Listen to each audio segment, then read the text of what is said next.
You are required to comply with a lawful order. Come with us now! Oh, on what grounds? I am not... This is a Department of Motor Vehicles, not a port of entry. I am here for my scheduled appointment. The confrontation happened at 2:15 p.m. on a Thursday afternoon outside the Department of Motor Vehicles office in Phoenix, Arizona, where 34-year-old Marcus Chun was attempting to renew his driver's license. What federal agents assumed would be a straightforward immigration verification would instead become a $21.7 million lesson in why visible sacrifice for your country doesn't always protect you from being treated as an outsider. The building's security cameras would capture every moment of what happened, and the verdict would force ICE to completely rewrite how agents approach disabled veterans in public spaces. Before I go any further, where are you watching this from? Seriously, drop your location below because I want to know who's hearing this story. And if you've never hit subscribe on this channel, do it now. What I'm about to show you is how even a Purple Heart and a wheelchair can't protect some veterans from being profiled in their own country. Marcus Chun had enlisted in the Marine Corps at 18, right after graduating high school in San Francisco. He'd grown up in a working-class neighborhood where his parents ran a small Chinese restaurant, working 14-hour days to give Marcus and his younger sister opportunities they'd never had.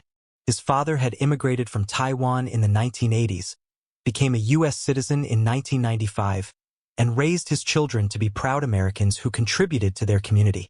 Marcus had excelled in the Marines.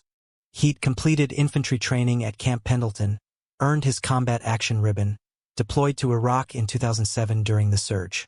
He was 19 years old when he first saw combat.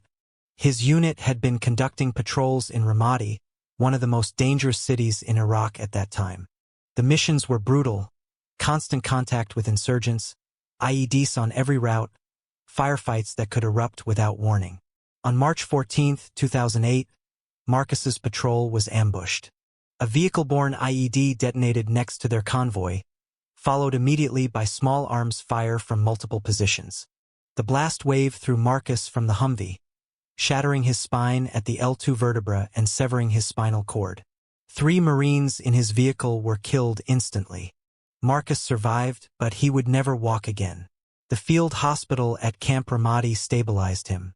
Then Landstuhl Regional Medical Center in Germany. Then Walter Reed Medical Center in Maryland for 11 months of surgeries, physical therapy, and the devastating process of accepting that his legs would never work again. He was 20 years old, learning to navigate the world from a wheelchair, dealing with phantom sensations in legs he could no longer feel, processing the survivor's guilt of living when his brothers hadn't. But Marcus fought through it. He learned to use a manual wheelchair with enough skill to be independent. He completed his rehabilitation. He was medically retired from the Marines with full honors. He had a Purple Heart for being wounded in combat. He had a Navy and Marine Corps Achievement Medal for his actions during the ambush.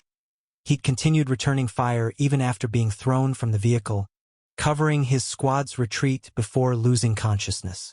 He'd used his GI Bill to attend Arizona State University, earning a degree in computer science. He'd found work as a software developer for a tech company in Tempe. He'd built a life after war, even though that life included chronic pain from nerve damage, anxiety medication for PTSD, and a wheelchair he'd be using for the rest of his life. He was, by every measure, a disabled combat veteran who'd sacrificed his ability to walk for his country. He had the documentation to prove it: DD-214 discharge papers, VA disability rating of 100% permanent and total, medical records spanning 16 years, a Social Security disability determination, and a Purple Heart certificate in a frame on his wall. That Thursday afternoon, Marcus had taken time off work to renew his driver's license before it expired. He'd driven himself to the Phoenix DMV in his modified van with hand controls, parked in the accessible space near the entrance, transferred to his wheelchair, and rolled inside to get his number. The wait time was 45 minutes. He'd decided to wait outside in the shade rather than in the crowded waiting room.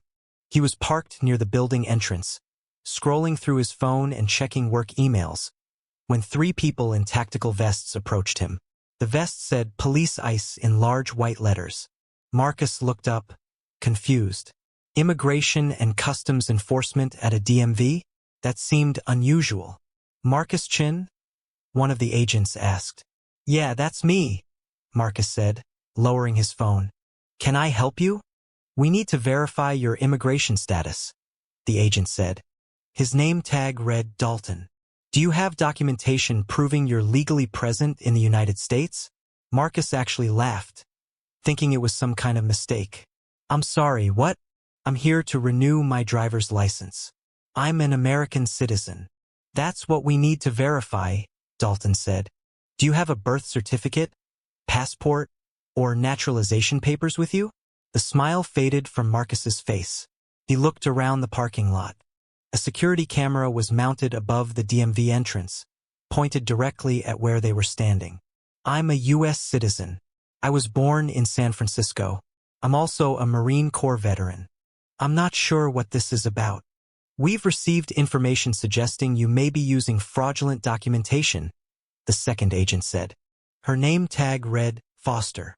We need to see primary citizenship documents. Fraudulent documentation? Marcus's voice rose with disbelief. I'm in a wheelchair because I was wounded in Iraq. I'm a Purple Heart recipient. What information could you possibly have that suggests I'm here illegally? Everyone claims to be a veteran when we question them, Dalton said dismissively. We need actual proof of citizenship. Birth certificate or passport. Marcus felt his chest tighten with a familiar anxiety. The same feeling he'd had during patrols in Ramadi when you knew something was wrong but couldn't see the threat. Yet, those are at home. I'm here to renew my driver's license. I have my current license, my VA disability ID, my military ID card. Those should be sufficient. The DMV parking lot had started to fill with people coming and going. Several were stopping to watch the confrontation. Marcus could see phones being pulled out, people starting to record. Your VA card doesn't prove citizenship, Foster said. We're going to need you to come with us to our field office for verification. Come with you. Marcus gestured to his wheelchair. I'm paralyzed from the waist down. I can't just go anywhere. I drove myself here in a specially modified van. I have a DMV appointment. Where exactly do you think you're taking me? There's a processing facility where we can verify your status properly, Dalton said.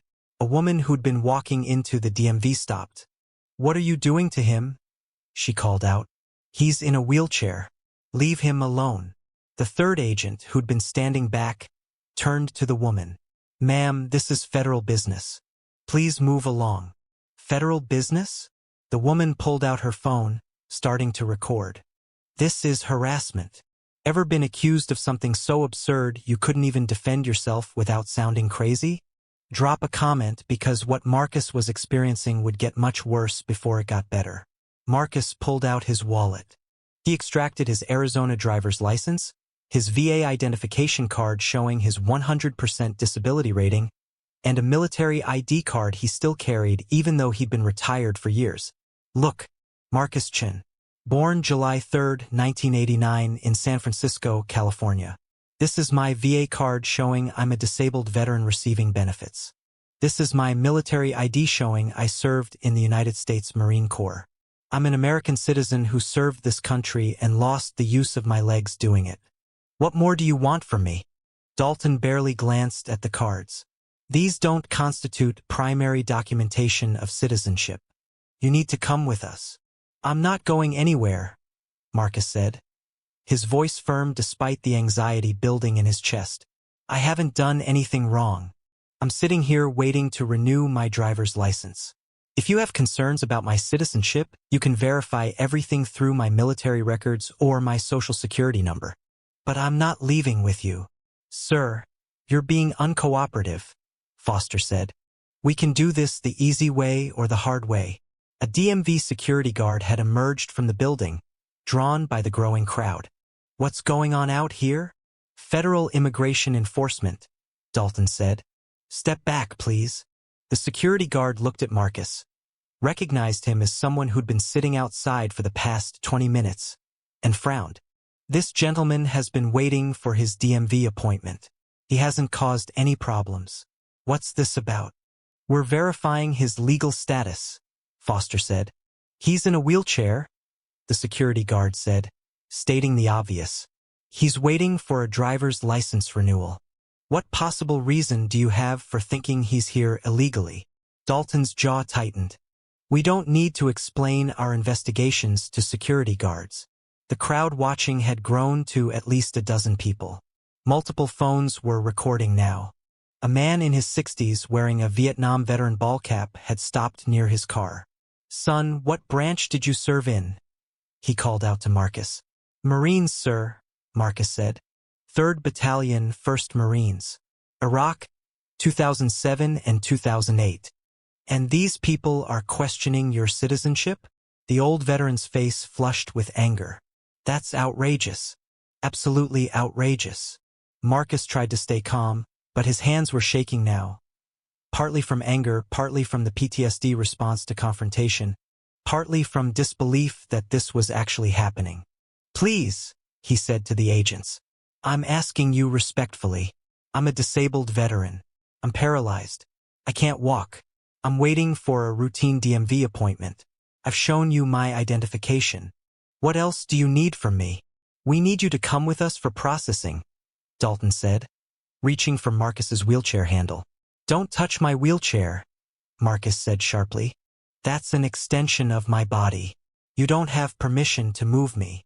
Dalton grabbed the wheelchair handle anyway, attempting to push Marcus toward their vehicle parked nearby. Marcus grabbed his wheels, locking them in place.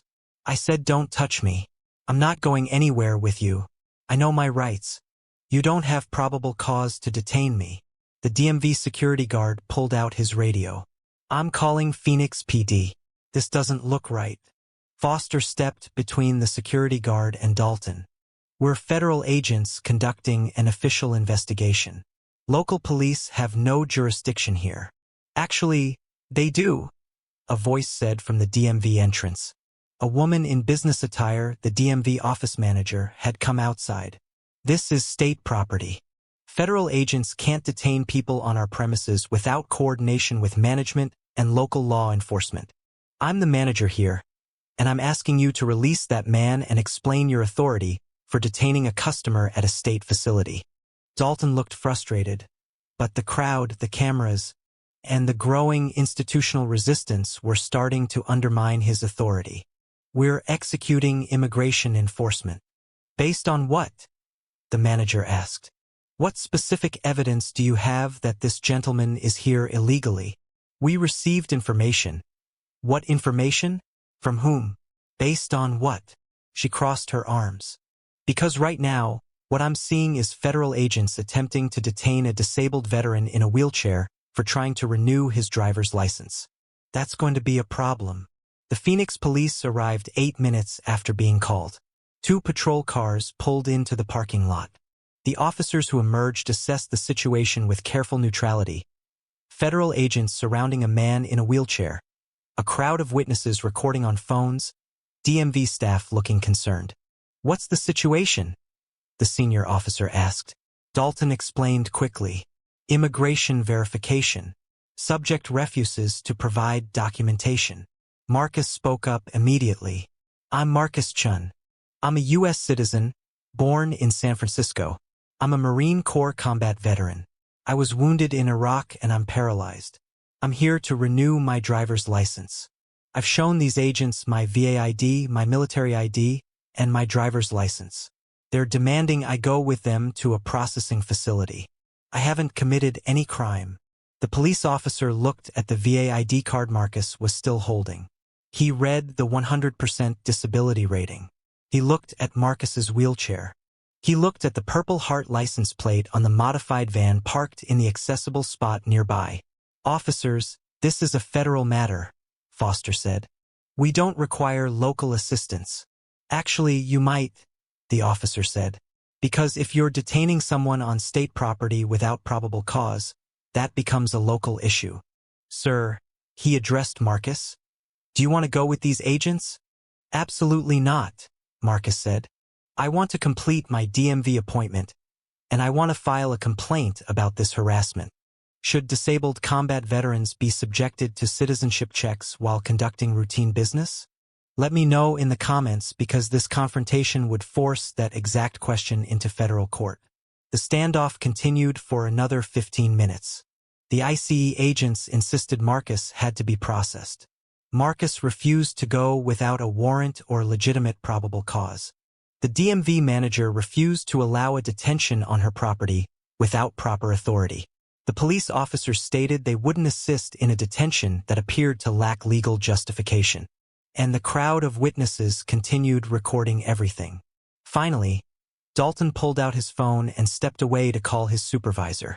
The conversation was brief and clearly not what he wanted to hear. When he returned, his expression was tight with anger. "This investigation isn't closed," Dalton said to Marcus. "We'll be following up through proper channels."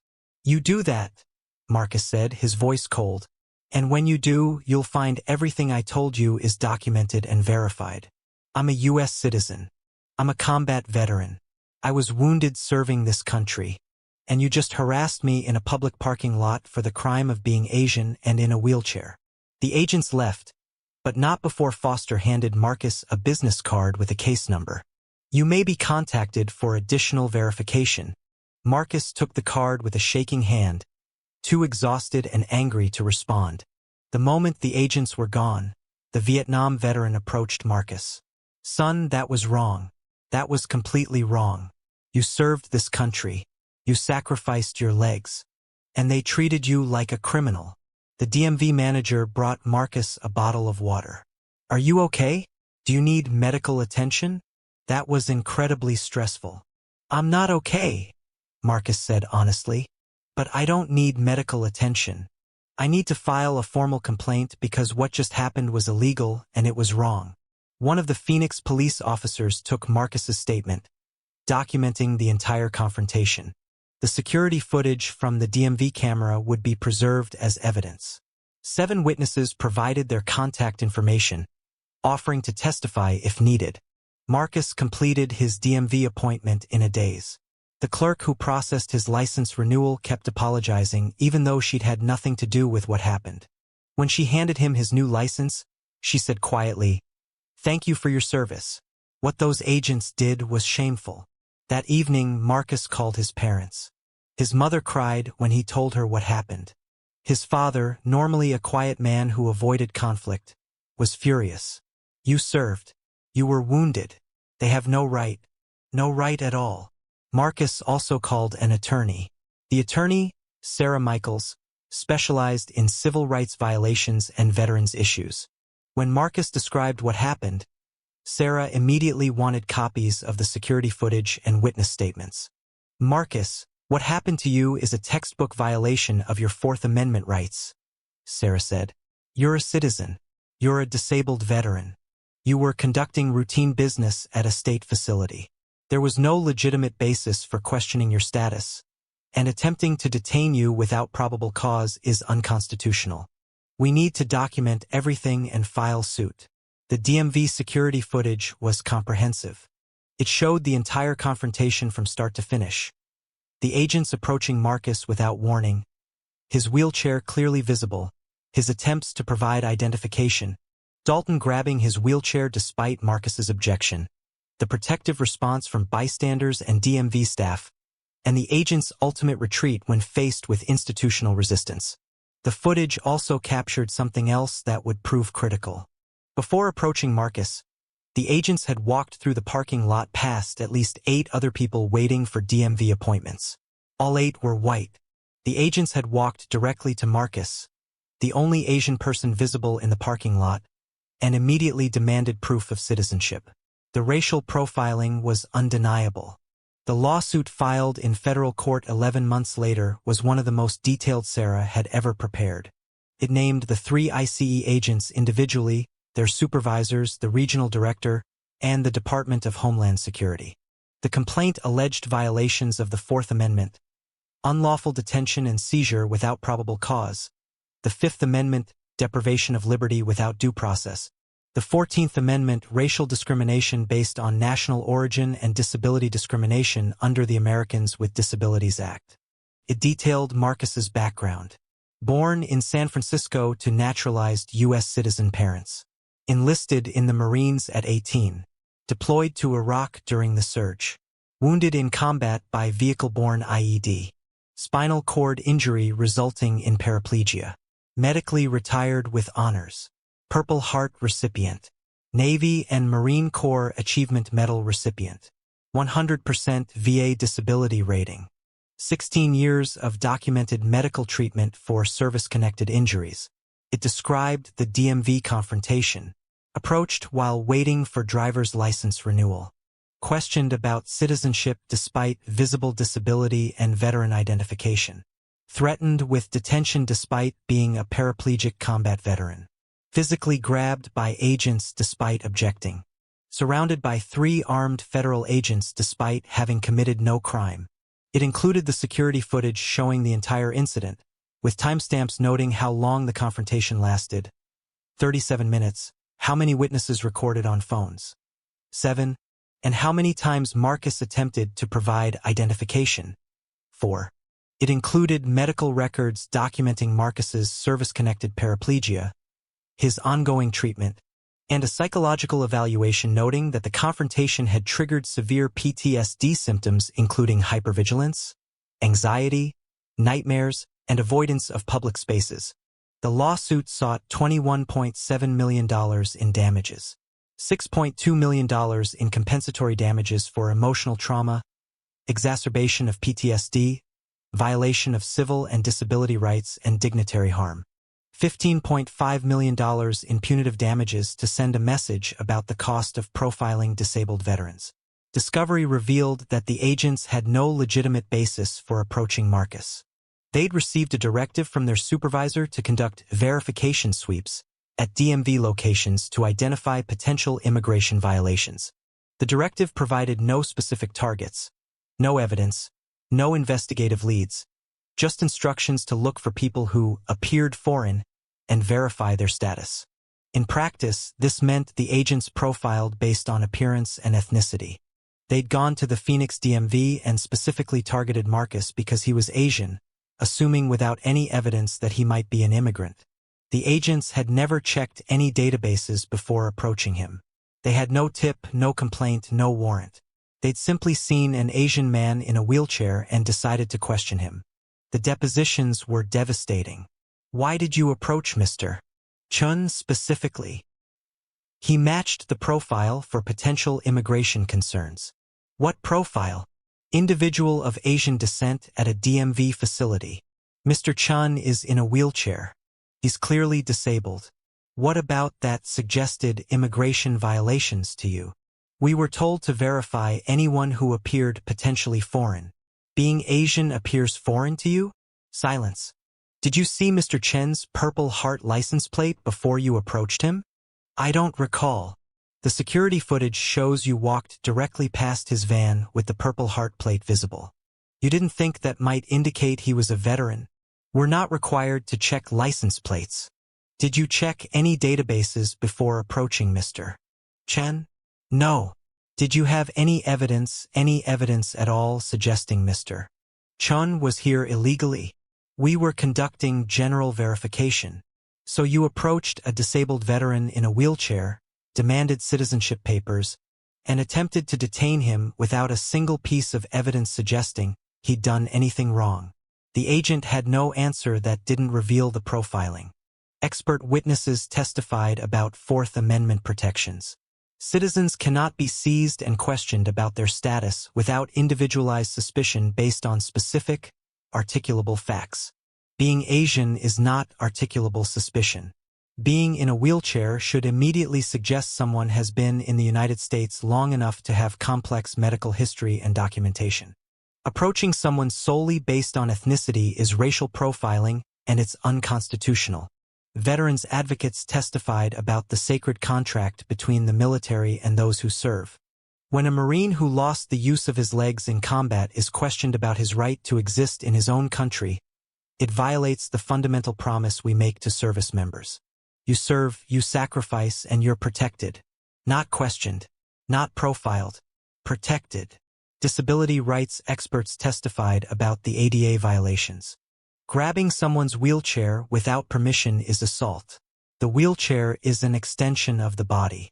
You don't touch someone's mobility device without consent, and you certainly don't use it to try to force someone to move against their will. Medical experts testified about PTSD exacerbation. Marcus's symptoms worsened significantly after this confrontation. His sleep deteriorated. His anxiety increased. He began avoiding public spaces, which for someone with limited mobility is particularly devastating. The trauma of being profiled and threatened compounded his combat trauma in ways that will require years of additional treatment. The trial lasted 7 weeks. The jury watched the security footage repeatedly. They saw Marcus sitting peacefully in his wheelchair waiting for his DMV appointment. They saw his wheelchair clearly visible. They saw his attempts to provide identification. They saw Dalton grab his wheelchair despite his objection. They saw his distress and the protective response from bystanders. They heard Marcus testify about the experience. "I lost the use of my legs in Iraq," he said from his wheelchair at the witness stand. "I was 20 years old when a bomb exploded next to my vehicle and shattered my spine. 3 of my friends died in that explosion. I survived, but I'll never walk again. I've spent 16 years learning to live with this disability, learning to build a life from a wheelchair. And I accepted all of that because I believed I was serving my country. But when those agents looked at me in that parking lot, they didn't see a Marine. They didn't see my Purple Heart license plate. They didn't see my sacrifice. They just saw an Asian man in a wheelchair and assumed I didn't belong. That broke something in me that physical therapy can't fix." The jury also heard from Marcus's father, who testified about raising his children to be proud Americans and watching his son volunteer to serve the country his parents had chosen. "We came to America for opportunity," he said.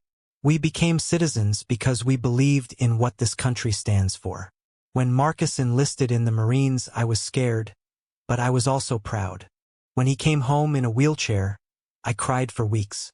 But I was still proud because he served honorably. And then federal agents questioned whether my son, who sacrificed his legs for America, had the right to be here. That's not the America I became a citizen of." The verdict was unanimous. Liable for unlawful seizure and detention.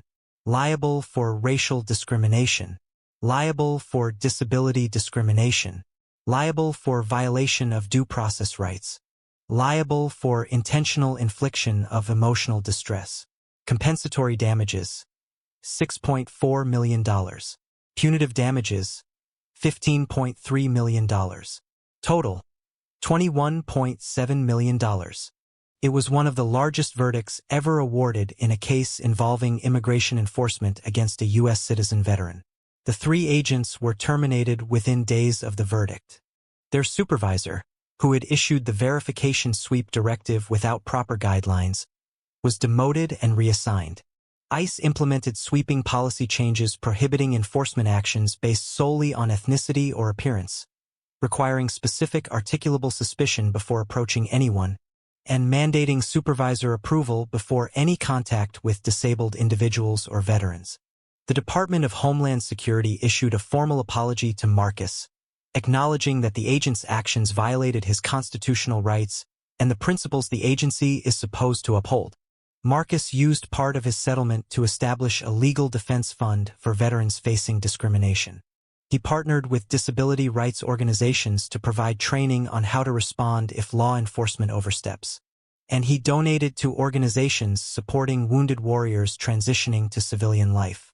He continued working as a software developer, eventually starting his own accessibility consulting company helping tech firms design products for users with disabilities. His experience being profiled gave him a unique perspective on how assumptions about disability and ethnicity intersect. 3 years after the DMV confrontation, Marcus was invited to speak at a Marine Corps birthday celebration.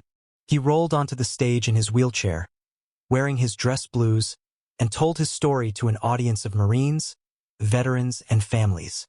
"I served because I believed in America's promise," he concluded. "I lost my legs for that promise. And when federal agents questioned my right to be here, they questioned whether that promise applies to everyone or just to people who look a certain way. The lawsuit wasn't about revenge. It was about making sure the next Asian veteran in a wheelchair isn't assumed to be an outsider in the country they bled for. We hold America accountable not because we hate it, but because we love what it's supposed to be. The standing ovation lasted 5 minutes. The DMV where the confrontation occurred now has a policy posted at every entrance. All customers are entitled to respectful service regardless of ethnicity, disability status, or appearance. Discriminatory treatment will not be tolerated. And Marcus still renews his driver's license at that same DMV office. Same location. Same parking spot with the purple heart plate. But now every employee knows his story. And every time he rolls through that entrance, he's greeted with respect, not suspicion. What would you do if your sacrifice for your country wasn't enough to protect you from being profiled? If a wheelchair and a purple heart couldn't prove you belonged in the country you fought for? Drop your thoughts below. And if this story challenged your assumptions about who gets questioned and why, hit subscribe. These stories need to be told. They prove that justice sometimes requires putting a price tag on dignity, and that veterans shouldn't have to keep proving they're American. Thanks for being here.